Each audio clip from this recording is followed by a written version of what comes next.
Boa noite, amigos. Boa noite a todos que nos assistem, que nos acompanham em nossas reuniões remotas, em nossas reuniões via Facebook, via YouTube. Pedimos desculpas aí pelo início, que houve um probleminha aqui técnico, mas felizmente já estamos aqui com todos vocês, né? O tema desse nosso encontro é a harmonia interior e a busca pela unidade. E quando nós pensamos nesse tema, pode parecer que essa ideia de uma harmonia interior e a busca pela unidade seja uma reunião que vai tratar de alguns pontos muito parecidos com uma autoajuda ou algo semelhante, mas não, na realidade, a questão da harmonia interior é a luta de uma vida. Nós estamos aqui nos referindo a uma mudança estrutural do nosso ser, para se alcançar essa condição.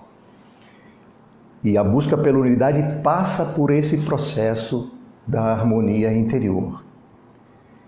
Para que possamos refletir melhor sobre esse assunto, quando nós buscamos uma referência sobre harmonia no mundo atualmente, nós vamos perceber que a nossa humanidade atravessa momentos de forte comoção, de forte impacto, grandes transformações acontecendo no mundo, e todas essas transformações, fortes polarizações, tá?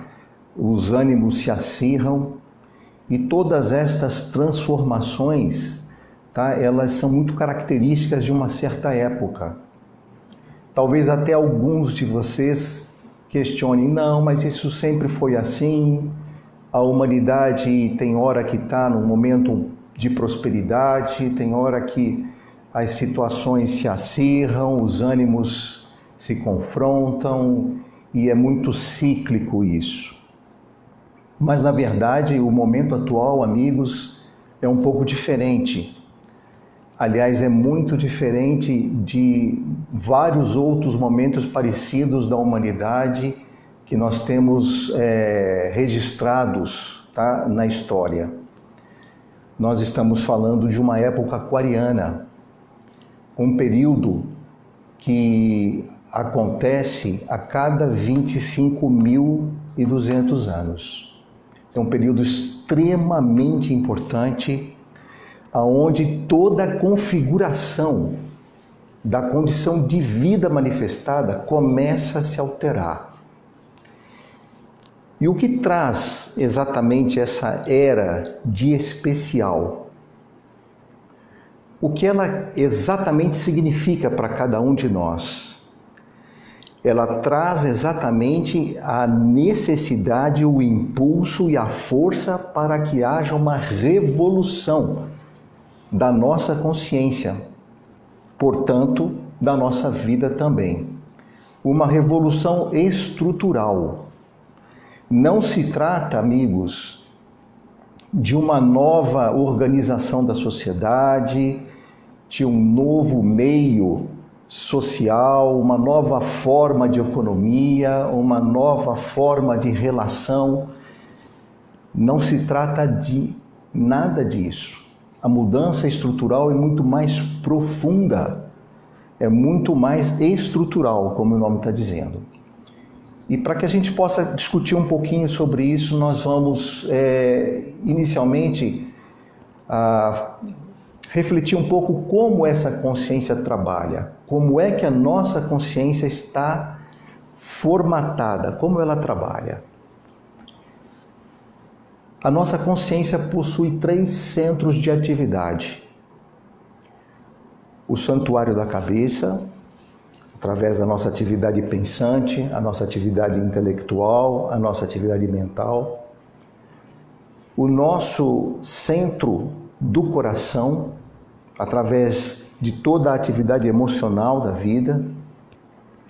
E o nosso centro de atividade, que nós chamamos de santuário da vida, que é o nosso sistema do plexo sacro. Estes 3 centros se constituem a base de atividade nuclear, a base nuclear da nossa consciência. E esses 3 centros se expressam através de 4 corpos. Então, o nosso pensamento, ele se expressa, o nosso sentimento e a nossa atividade em 4 níveis, em 4 corpos. Através do nosso corpo físico, através do nosso corpo etérico, através do nosso corpo emocional ou corpo astral e através do nosso corpo mental. Então, esse é o aparato, digamos assim, de manifestação da nossa consciência. Pois bem, e a nossa consciência em potencial, o nosso ser em potencial, tem as condições de uma mudança estrutural, de uma mudança total na forma com que ela opera. Mas por que isso não acontece? Por que nós temos tanta dificuldade de uma mudança estrutural? Isso se dá, amigos, exatamente pelo modo, pela orientação que a nossa consciência trabalha, que a nossa consciência se manifesta. E esse modo, basicamente, é como fundamento o egocentrismo. Então, o egocentrismo, ele funciona para nós como uma espécie de centro de força, de centro gravitacional, onde toda a manifestação da nossa consciência está baseada nessa atividade egocêntrica. E todas as expressões de consciência, portanto, a atividade do pensamento, do sentimento, estão baseadas nessa atividade do egocentrismo. Então, esse mecanismo do egocentrismo é que faz com que nós sempre nos manifestemos estruturalmente da mesma maneira.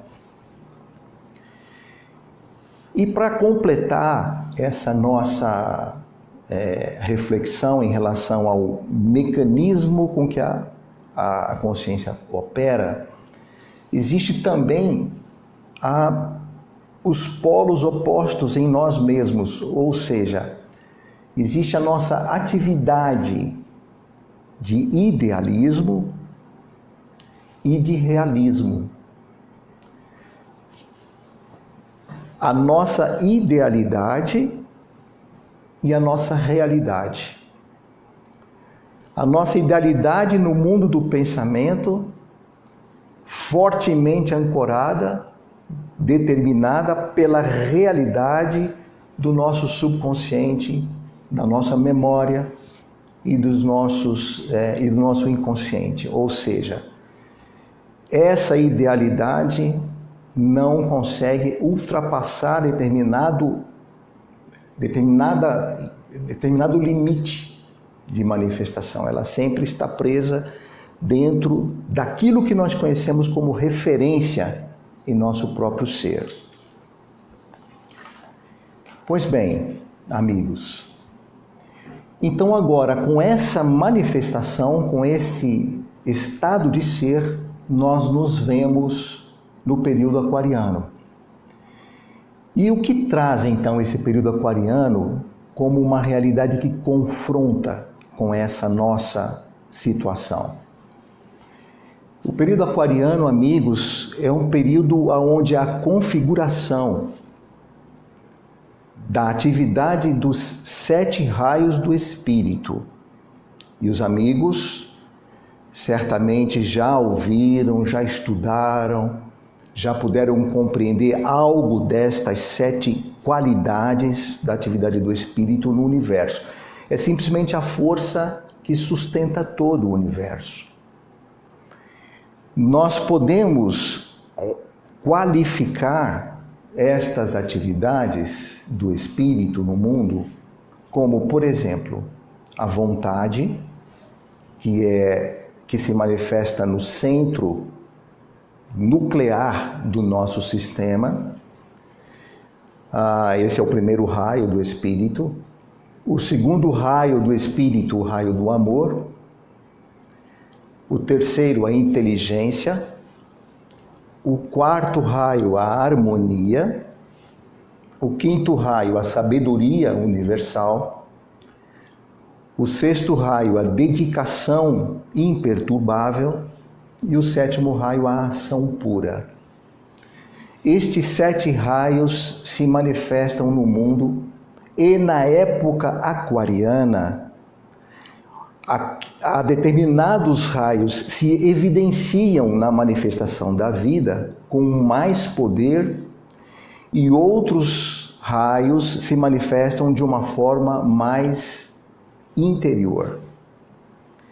Então, o raio da harmonia, que é o quarto raio, nesse momento da vida humana, ele vem se manifestando com uma força poderosíssima, por ser exatamente o raio que define a situação de todos nós. É o raio, ele é chamado do abridor de portas, ou seja, é o raio do espírito que define se os outros 3 raios anteriores, o 1, 2 e 3, e os outros posteriores, se eles estarão em harmonia conosco. Então, o quarto raio, que está exatamente no centro dos 3 primeiros e dos 3 posteriores, define essa situação. Pois bem, e como opera esse raio?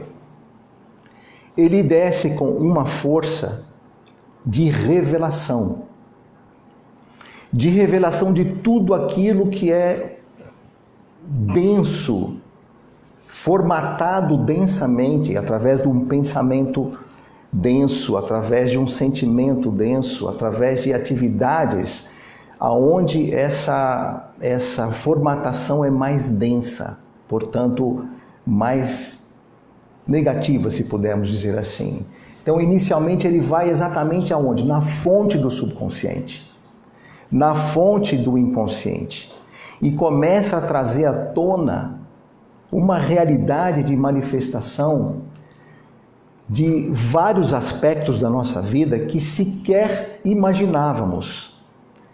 Então, aquelas coisas que normalmente ficavam escondidas em nosso próprio ser, as situações que eventualmente nós gostaríamos que ficassem quietinhas lá, tá? E não fossem reveladas, não permanecerão mais assim escondidas. Então elas vêm à tona através de inúmeras situações da nossa vida.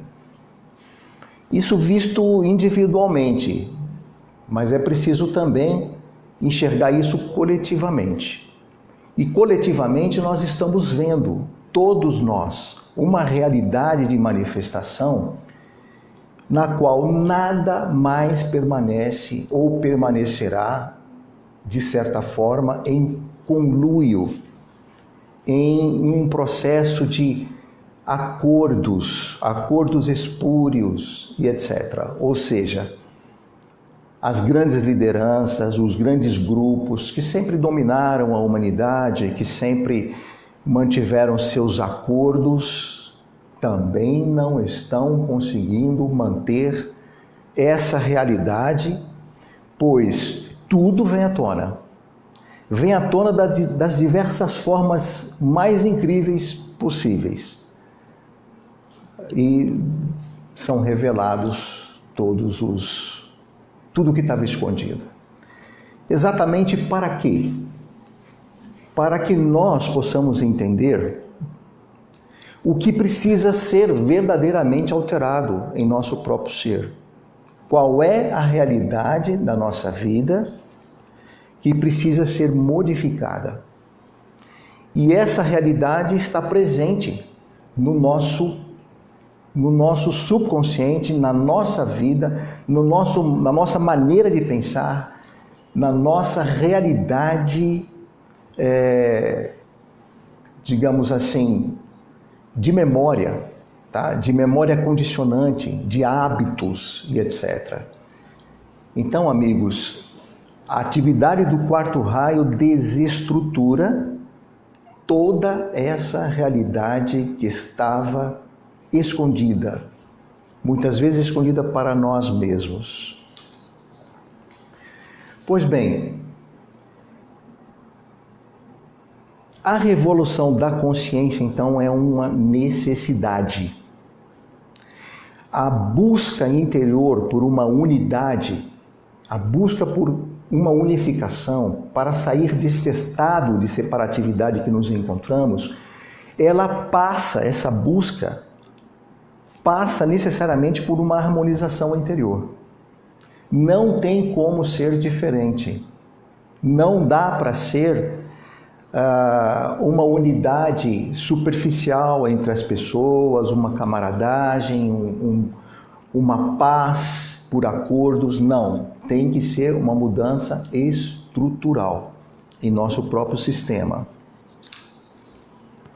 Se cada um de nós não trabalharmos fortemente no processo de autoconhecimento, inerente a um caminho, a uma busca, se não trabalharmos nesse processo do autoconhecimento, se não identificarmos esses elementos que em nós são a base do conflito de nossas vidas, necessariamente nos perderemos nesse momento aquariano, no oceano de questões, no oceano de polaridades, no oceano de opiniões controversas.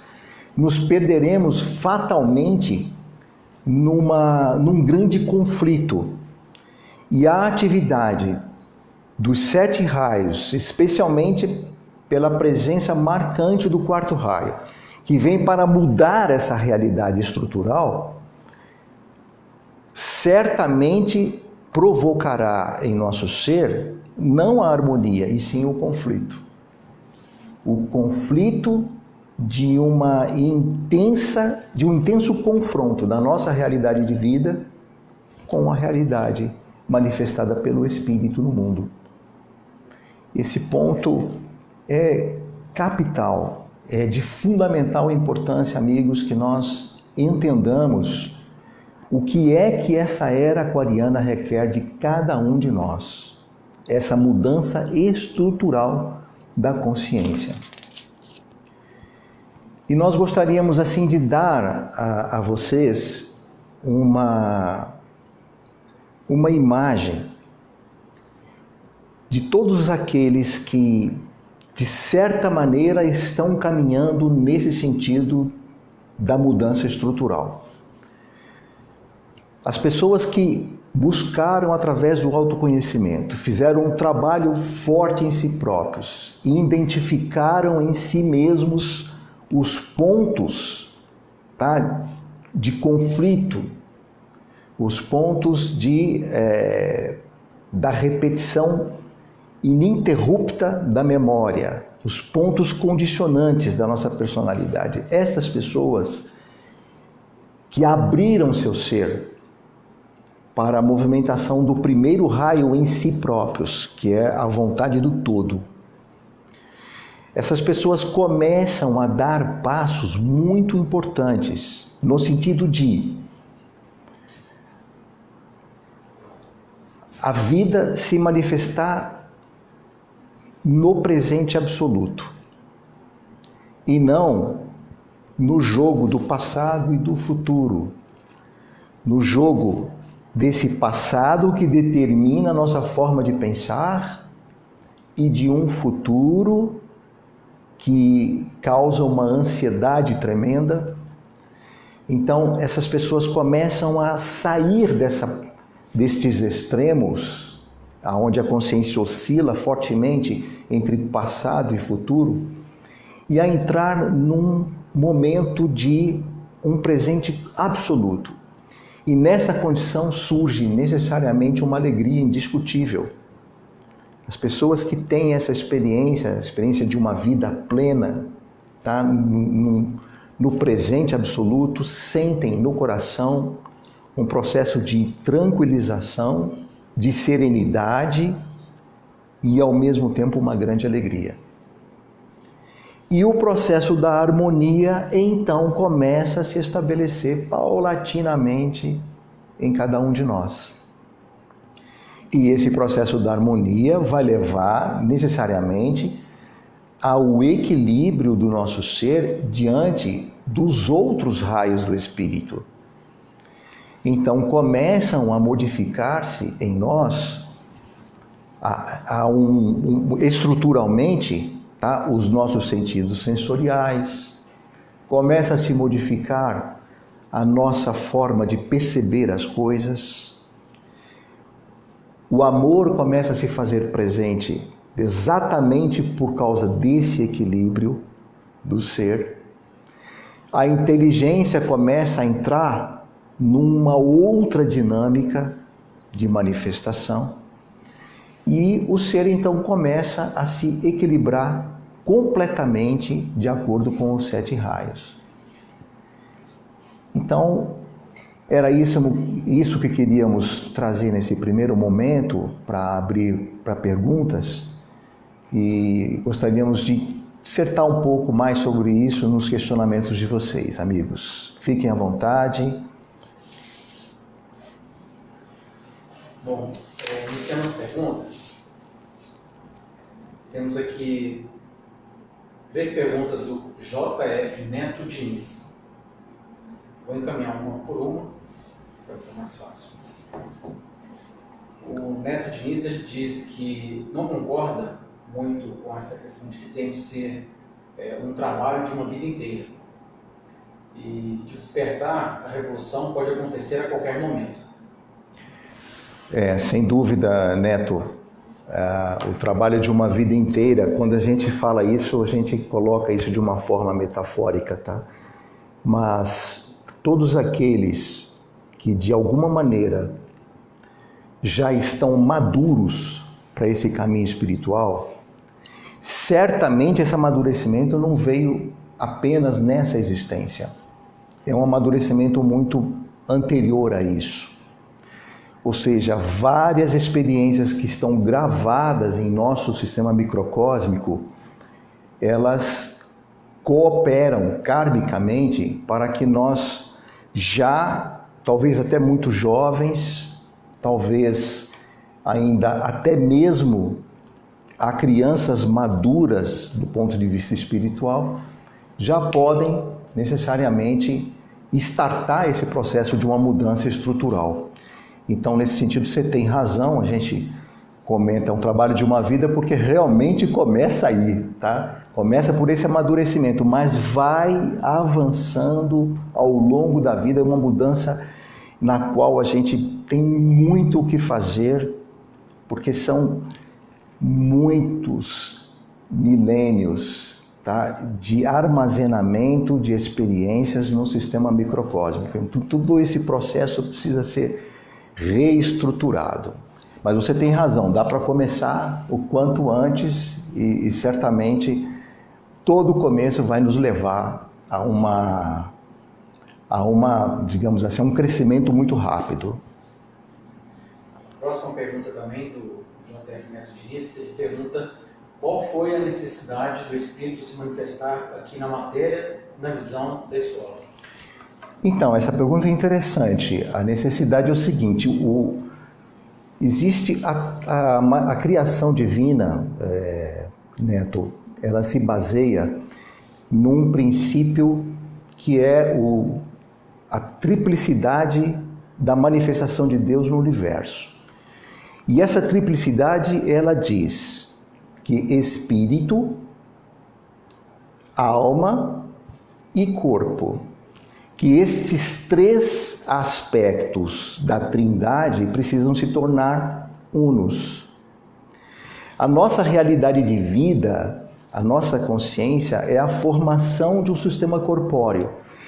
A formação de um sistema corpóreo para que esse sistema possa se tornar apto a unificar-se com o espírito.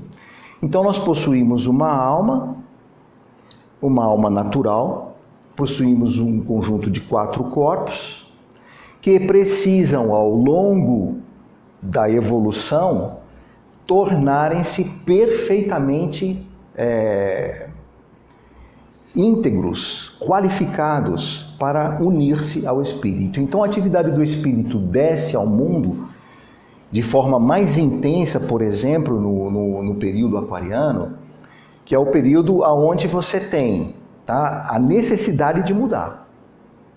Então, de unificar estes 3 pontos, espírito, alma e corpo. Essa que é a necessidade dessa atividade do espírito no mundo, mudar realmente a condição da nossa vida. Eu vou encaminhar outras perguntas, depois a gente retorna em mais duas do JF Neto Diniz. A próxima, então, vai ser do Ricardo Mansal. Ele pergunta se aquele que compreende essa mudança e busca aceitar, superar-se, se ele bloqueia sua libertação espiritual. Se ele recusa, desculpa. Repete, então, por favor. Aquele que compreende essa mudança e recusa aceitar, superar-se, bloqueia sua libertação espiritual? Quem compreende a necessidade da mudança e se recusa a mudar, com certeza bloqueia essa atividade. Porque, olha só, a mudança estrutural, ela tem que passar em todos os níveis dessa personalidade. A compreensão é um aspecto, tá? Mas é necessário que todos os demais níveis da personalidade, ou seja, os 3 centros de alma e os 4 corpos da personalidade, eles se manifestem nesse processo da mudança, tá? Então, a recusa, ela pode ser baseada numa dessas memórias condicionantes. Então, a pessoa às vezes tem elementos de memória tão intensos, tão fortes, que não permitem com que essa pessoa vislumbre uma forma de mudança no seu próprio interior. Então, cabe a essa pessoa, através da compreensão, do processo de autoconhecimento, descer a fundo para entender exatamente o que é que está obstaculizando a sua mudança. Quais os elementos que efetivamente não podem ser modificados e por que não podem ser, né? Então, com certeza, essa pessoa ela vai ter que passar talvez por mais experiências talvez mais duras, conflitos mais intensos, até chegar ao ponto, tá, em que ele efetivamente se disponha, tá, a fazer uma mudança estrutural. A próxima pergunta é da Vitória Seles. Então, o raio da harmonia faz vir à tona que não estamos na verdadeira harmonia com o todo? Que devemos nos voltar para o verdadeiro ponto, que é o coração, e mudar o que precisa? Vitória, exatamente. A função do 4º raio, o raio da harmonia criadora, essa harmonia, ela confronta a nossa vida. E ela vai chegar nos níveis mais sutis da nossa personalidade, naqueles elementos que estão mais escondidos nos recônditos do nosso ser, que são as criações que estão lá no subconsciente, no inconsciente. E tudo isso vem à tona, tudo isso precisa vir à tona num processo de mudança. Não é necessário que todas as manifestações criadas elas passem uma a uma diante da nossa consciência, mas os grandes grupos de polarizações de criações, certamente eles precisam ser trabalhados. Por exemplo, os medos, né, a ansiedade, preocupação e medo, a vaidade, a presunção do ser humano, todos esses aspectos que são expressões da nossa alma, elas são confrontadas nesse período do quarto raio. E, como você disse, através do coração, sim, o processo inicia pelo coração. Porque o elemento do coração, o coração é muito interessante porque ele não é só esse órgão físico que nós conhecemos, existe o coração etérico que está por detrás do físico. São 7 câmeras etéricas que são preenchidas pelas expressões da nossa personalidade. Então, tanto as expressões de medo, as expressões, enfim, né, de ansiedade e preocupação, as expressões do orgulho, da vaidade, todas essas expressões, elas são forças, são energias criadas pelo nosso próprio ser que vão exatamente preenchendo estas 7 câmeras do coração. E aí o coração realmente torna-se um campo de batalha. Vocês certamente hão de concordar que quando um conflito se estabelece em nossa vida e ele se revela muito fortemente em nossa vida, o coração é o principal campo de batalha. É exatamente nesse centro do coração que há uma intensa luta. Então essa luta ela só pode efetivamente trazer paz no coração quando a compreensão começa a operar sobre as atividades criadoras do ser humano. Aí o coração começa a vamos dizer assim, desvencilhar dessas energias que preenchem estas câmaras. Não sei se ficou claro, tá? A próxima pergunta é do Soares Silva. Ele pergunta, em relação ao processo ou passo inicial para a descoberta e percepção da vida no presente absoluto, qual o comportamento ou atitude a ser implantado ou desenvolvido para sentir, perceber e passar a viver nessa plenitude do presente absoluto, desfrutar dessa condição? Soares, né? Isso, Soares Silva. Soares Silva. Olha, Soares, esse processo de viver uma vida no presente absoluto, é claro que precisa ter uma compreensão muito clara, tá, dos elementos que estão presentes em nosso próprio ser, para que se tenha a capacidade de operar. É necessário que a nossa consciência tenha um espaço de mobilidade. Quando nós demos essa imagem do coração preenchido, nós podemos imediatamente pensar também que a cabeça está toda preenchida, com todas estas criações. E então a consciência do ser, que é composta de 3 centros, como nós dissemos, do santuário da cabeça, santuário da vida e santuário do coração, esses 3 centros estão abarrotados de atividade pensante, atividade emocional, de medos, de preocupações, enfim, de todo tipo de produto da criação humana. Então, nessa condição, a consciência geralmente não tem, tá, espaço de mobilidade. Ela não consegue se enxergar. Então, ela passa a vida num processo de reação. Todas as coisas que acontecem em nossa vida, nós imediatamente reagimos a estas coisas com base na nossa memória. Portanto, com base naquilo que está sedimentado no subconsciente, no inconsciente e enraizado como memória em nosso próprio ser. Então, nessa condição, não há espaço de mobilidade. O espaço de mobilidade, que é um pequeno espaço onde a consciência se observa, isso só começa a acontecer com a maturidade do ser. A maturidade espiritualmente falando. Tá? Então, nesse processo de maturidade, o ser humano começa a receber o impulso que advém do núcleo original em seu próprio microcosmo. O núcleo esse que nós chamamos de mônada, chamamos de átomo centelha do espírito, de rosa do coração, de Atman. Esse núcleo começa a irradiar para dentro de nosso coração. Então, essa irradiação, essa luz começa a surgir no santuário da cabeça e nesse momento começa a se ter a possibilidade de se perceber a si próprio.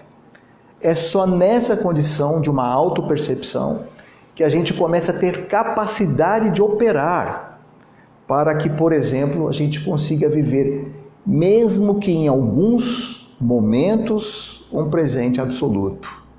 Não sei se ficou claro, mas é uma conquista para e passo, tá? Para que esse presente absoluto se torne verdadeiramente absoluto em nossa vida.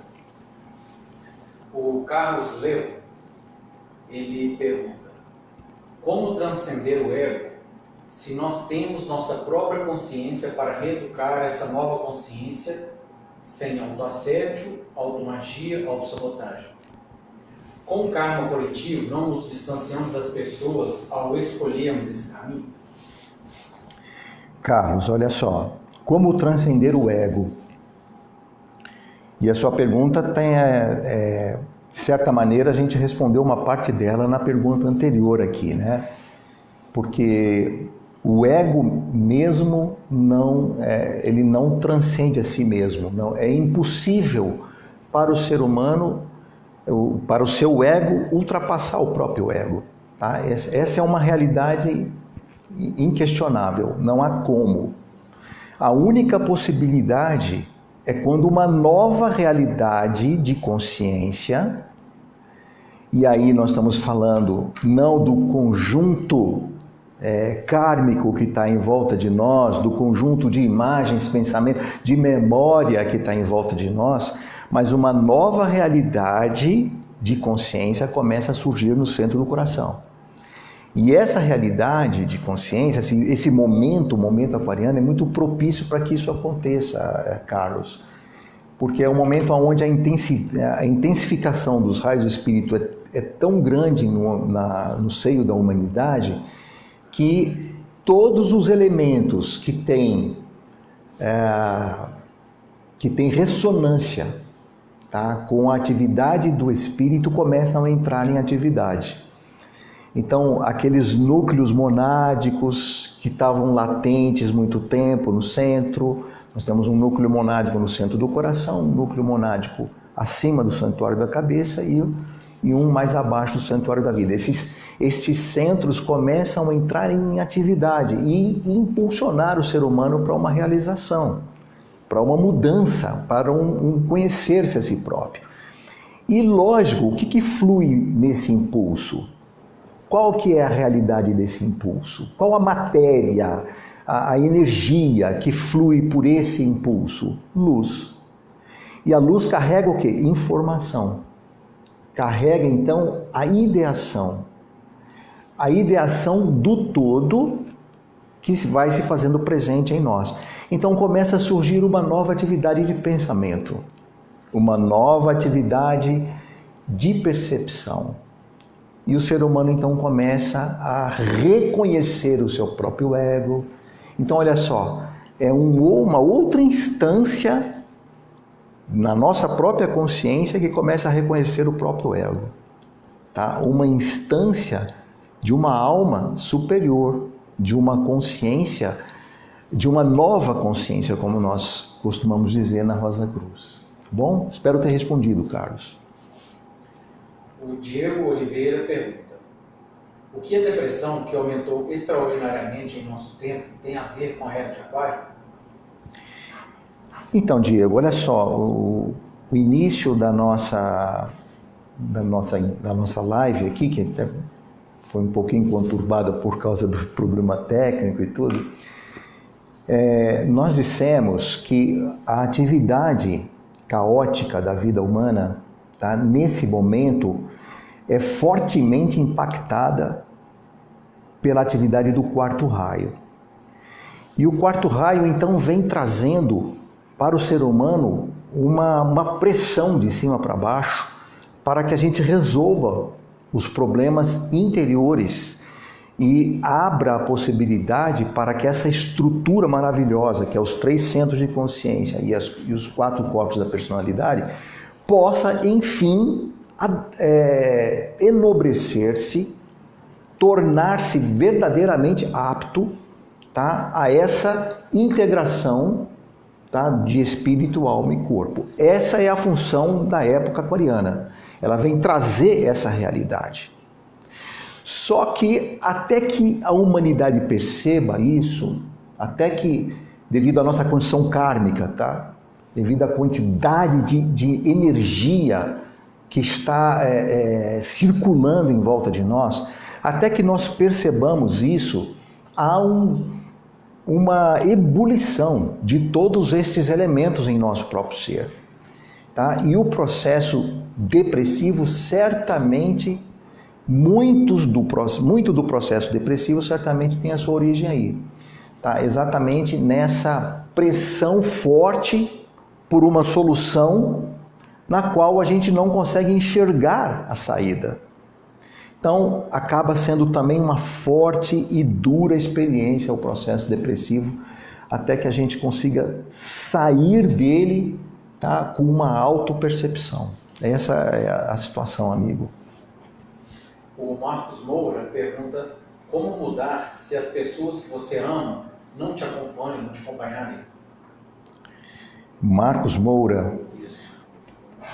Como mudar se as pessoas que você não te acompanham? Ou seja, se você está num processo de mudança estrutural da consciência, se você está num processo de renovação de vários aspectos do seu autoconhecimento, da sua autopercepção,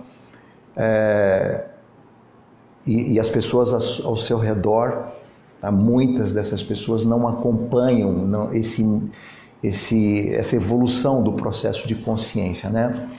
Então, certamente, Marcos, é um pouco difícil do ponto de vista da relação, mas esse processo é assim mesmo, e ele terá que ser assim, porque, pensa bem, nem todos nós conseguimos andar juntos nessa caminhada aí do caminho espiritual, né?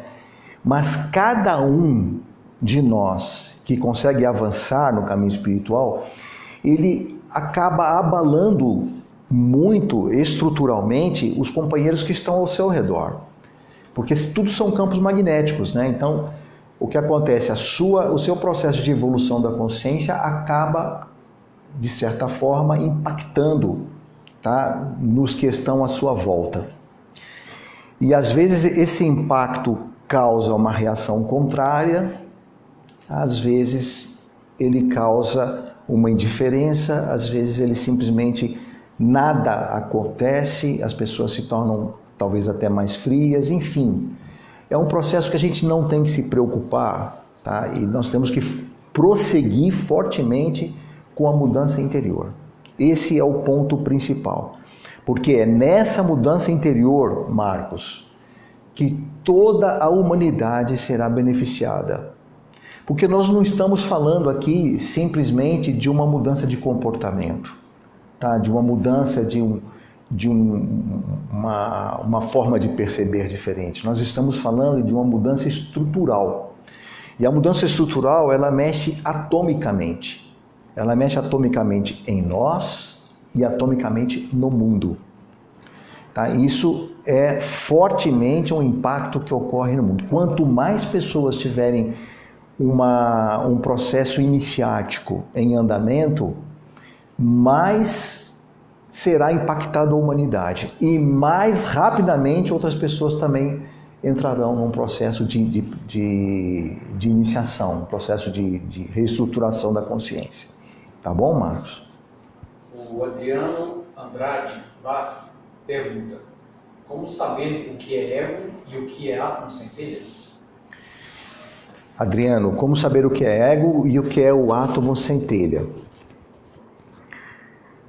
Bom, o átomo centelha do espírito, vamos falar assim cientificamente, tá? É um núcleo original que está presente matematicamente no centro do nosso coração, matematicamente, tá? Ele pertence ao microcosmo, ao campo eletromagnético de vida na qual nós estamos manifestados. Nós estamos manifestados dentro desse campo sem ter uma percepção clara do próprio campo, da própria realidade desse microcosmo. Mas nós recebemos impulsos dessa realidade. Esses impulsos, essa força que chega para nós através desses núcleos monádicos, tá? São impulsos para que haja uma mudança estrutural. Então, é uma outra natureza, a natureza original em nós, que começa a fluir como impulsos.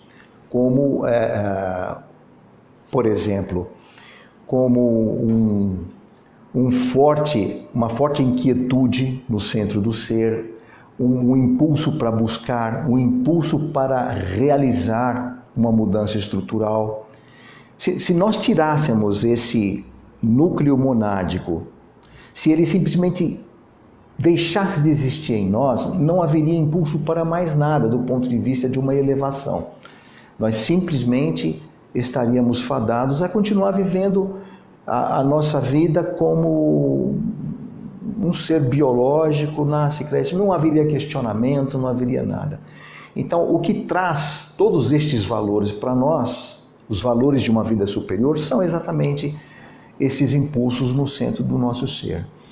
Agora, é muito fácil, de certa maneira, nós percebermos quando é que este impulso está falando no centro do coração, portanto, na nossa alma, e quando é que o nosso ego está falando.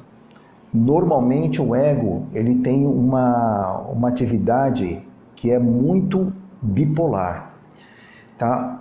É sempre uma atividade egocêntrica, como nós dissemos, tá? Sempre uma atividade de ataque ou de fuga. A nossa atividade egóica tem essa manifestação, sempre de forma egocêntrica, sempre ou atacando, tá? Ou fugindo. Essas são as principais características fundamentais desse sistema egocêntrico, tá?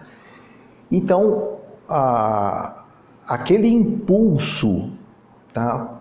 Aquele impulso mais profundo por amor, aquele impulso na qual não se quer efetivamente nada para si, tá? Mas simplesmente uma elevação do mundo como um todo, tá? Uma elevação dos reinos, uma elevação do planeta e uma elevação da humanidade.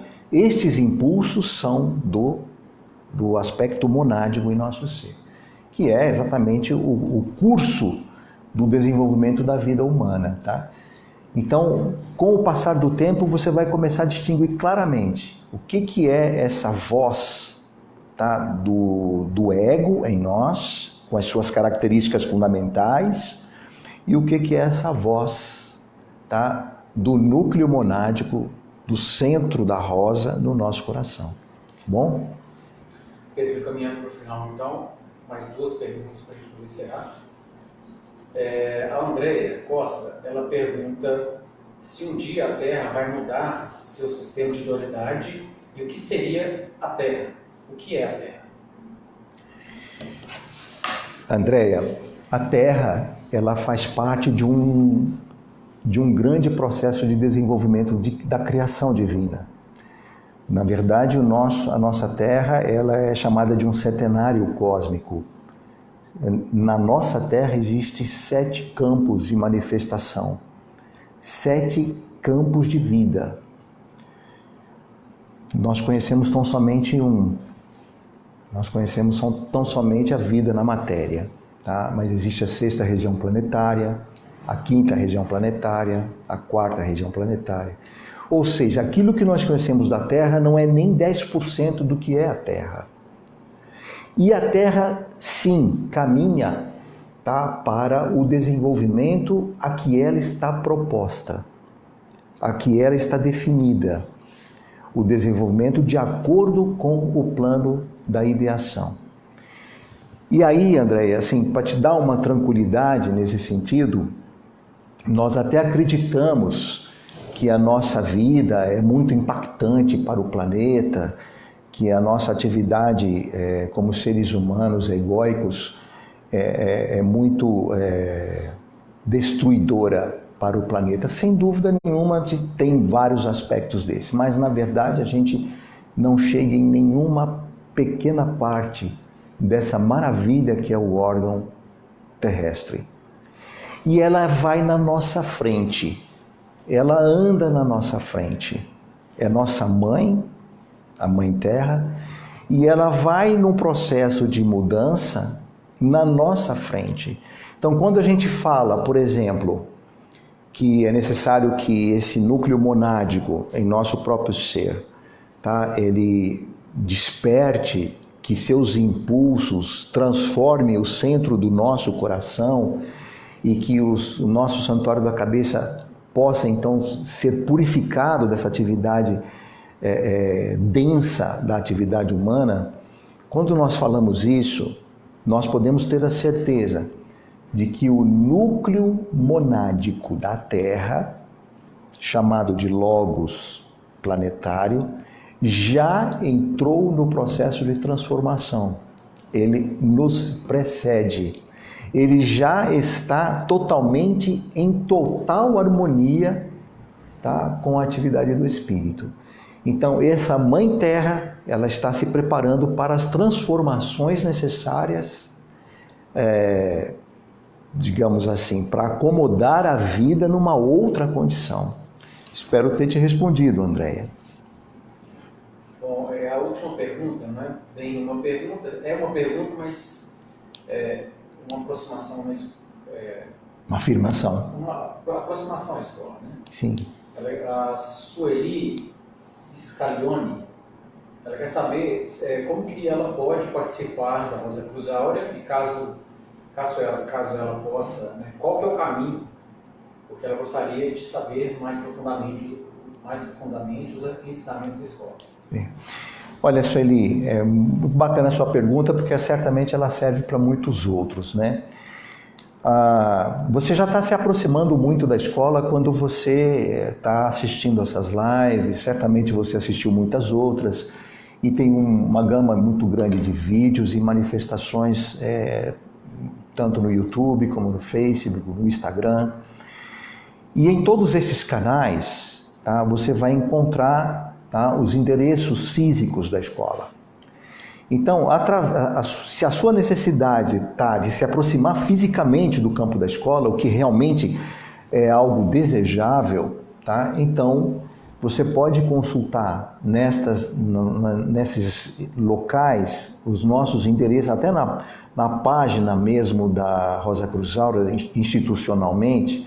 Você pode procurar o local que mais se aproxima da tua residência, né? E ver se você consegue fazer uma presença ali. Tá? Existem também outros meios, você vai se comunicando conosco, inicialmente por essas lives, depois você pode se comunicando conosco através dos e-mails. Vai chegar um momento em que você vai chegar fisicamente na escola. E o caminho é esse, tá? É conhecer primeiro, tá? Se aproximar, chegar no campo da escola fisicamente é uma dádiva, tá? Porque é um campo eletromagnético formado, é um campo onde há um grupo enorme de alunos que estão trabalhando fortemente em si próprios, forma então um campo muito especial de vida, de manifestação, tá? Um campo eletromagnético protetor e ao mesmo tempo instigador, impulsionador da realização. Então, por estes canais você chega nos endereços. Nos endereços você pode frequentar uma palestra presencial nossa, uma palestra pública em nossas salas de contato, e ali chegando rapidamente você vai se inteirar, vai conversar com um dos nossos companheiros e certamente será convidada para participar conosco, tá bom? Das atividades, tá? Muito obrigado, então, pela tua pergunta, viu, Sueli? E aí, amigos, estamos caminhando para o final e gostaríamos muito de agradecer a presença de todos vocês, aqueles que não tiveram as perguntas respondidas, numa próxima certamente haverá a possibilidade de estarmos respondendo e estamos à disposição de todos. Na próxima segunda teremos mais uma palestra com vocês. Boa noite a todos e muito obrigado pela presença.